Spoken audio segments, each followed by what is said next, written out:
কাঠগড়ায় দাঁড় করানো হলো? সুন্দর উত্তর। আপনার আমাকে কেন এই কাঠগড়ায় দাঁড় করানো হলো? ভালো মন্দ সবই তো আল্লাহর তরফ থেকে হয়।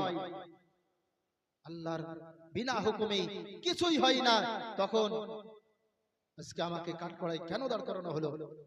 আমি তো কোনো দোষ করিনি, যা হয়েছে সবই আল্লাহর তরফ থেকে হয়েছে। আপনার কি হলো? ইহুদি ব্যক্তি বলছেন আমি দ্বিতীয় প্রশ্ন পেয়ে গেছি, দ্বিতীয় উত্তরটাও পেয়ে গিয়েছি। তাহলে এখন 3 নাম্বার প্রশ্ন হলো যে ইবলিস হচ্ছে আগুনের তৈরি, আর জাহান্নামের আগুনে ইবলিসকে ফেলা হবে। তো আগুনকে কেমন করে আঘাত করতে পারে, কেমন করে তাকে কষ্ট দিতে পারে, কেমন করে তাকে শাস্তি দিতে পারে? বিচারপতির কাছে আল্লাহর ওলি বিচার জানাচ্ছেন, যে বিচারপতি আপনি বলুন, আমি এবং আপনি এবং সমস্ত মানুষ মানব জাহান কিসের তৈরি? বলে